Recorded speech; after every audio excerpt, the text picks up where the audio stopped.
नमस्कार, मी श्वेता. तर आज मी एका खूप वेगळ्या विषयावर बोलणार आहे आणि मी हे स्वतःहून सांगते की तुम्ही हा व्हिडिओ जमेल तितक्या लोकांना शेअर करा, कारण माझी ही इच्छा आहे की मी जे सांगणार आहे हे जास्तीत जास्त लोकांपर्यंत पोहोचलं पाहिजे. 19 फेब्रुवारी आली की आपण सगळेच अचानक छत्रपती शिवाजी महाराजांचे भक्त बनतो.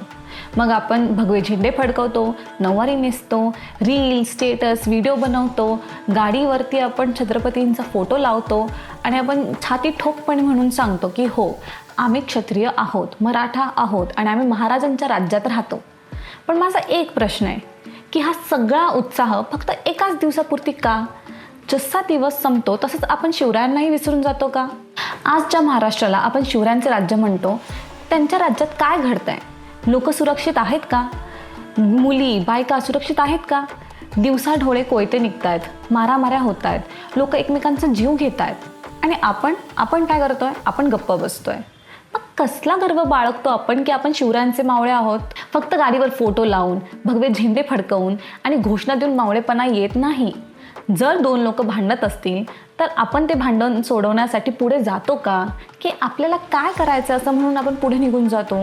आपल्याला दुसऱ्यांना मदत करायला असा तर कधीच वेळ नसतो. पण जर चुकून आपल्या गाडीला कोणी मागून धडक दिली तर मात्र आपण अख्खं जग विसरून त्या माणसाशी भांडायला लगेच तयार होतो. तर अशा वेळी आपण आपला विचार थोडासा बदलायला हवा. त्याला माफ करत, जाऊ दे म्हणत आपण पुढे निघून जाण्यात कमीपणा नाही आहे. त्यातच खरं धैर्य आहे, हेच शिवरायांनी शिकवलंय. शिवरायांचं मन हे फक्त स्वतःपुरतं नव्हतं, तर त्यांचं पूर्ण लक्ष हे रयतेच्या कल्याणावर होतं.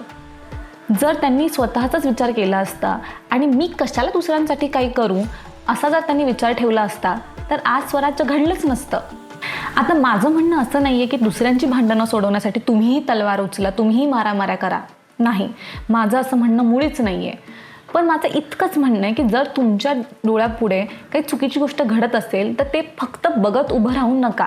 किंवा एवढं तरी करा की तुम्ही त्यांना शांत करण्याचा प्रयत्न करा. ते नसेल जमत, ते नसेल ऐकत तर तुम्ही पोलिसांना बोलवा. आणि जर तुम्हाला एकट्याला जाण्याची भीती वाटत असेल आणि समोरच्या हातात शस्त्र असेल तर 10 लोकांना घेऊन जा, 15 लोकांना घेऊन जा, अशी तुम्ही मदत मागा. पण आपली मदत करण्याची पद्धत काय? तर फोन उचलून आपण व्हिडिओ काढतो, फोटोज बनवतो आणि मग रील्स बनवून आपण अपलोड करतो. पण लक्षात ठेवा, वेळ निघून गेल्यानंतर केलेली मदत ही मदत नसते. राहतो तो फक्त कॉन्टेंट. फक्त शिवरायांचं नाव घेऊन आणि अभिमान बाळगून काहीही होत नाही. जर तुमची इच्छा असेल की पुढच्या पिढीला छत्रपती शिवाजी महाराज हे नाव लक्षात राहील तर तुमचं वागणं हे त्यांचं प्रतिबिंब असलं पाहिजे. छत्रपति शिवाजी महाराज का पूरा नाम मालूम है?